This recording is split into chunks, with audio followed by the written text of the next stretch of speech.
আপনার স্টোর নাকি আপনার গার্লফ্রেন্ড আসছিল? মানে অবস্থা আমার কোনো গার্লফ্রেন্ড নেই। তাহলে কে আসছিল? আমার চলে গেলে কেউ আসে নাই।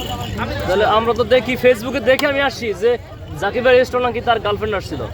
ভাই বাবা আমার কথা কইেন না, আমার গার্লফ্রেন্ড আছে থেকে আমার বউ আছে ঘরে। তাহলে কে আসছিল? কালকে রাতে ফুচকা খাইছেন কারে নিয়া?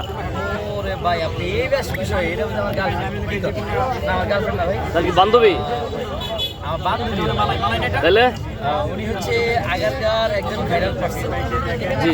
হওয়ার জন্য আমি জাস্ট যাচ্ছিলাম, তখন ডাক দিল জাকির ভাই, দাঁড়াইলাম, এই ক্যামেরাম্যান কয়টা ধরে গেলো, ধরা হয়ে গেছে, ধরা হয়ে গেছে। ধরা খাইছেন কি কইরা? সিমিয়াপার সাথে কি করে আপনি ধরা খাইছেন? আপনি যে বললেন আপনি ধরা খাইছেন, প্রিভিয়াস আপনারা দেখলেন, আমি কিন্তু বলি নাই যে জাকির ভাই ধরা খাইছে, তিনি তার মুখ থেকে বলল। আমার ভুল হয়ে গেছে, ক্ষমা করে দাও।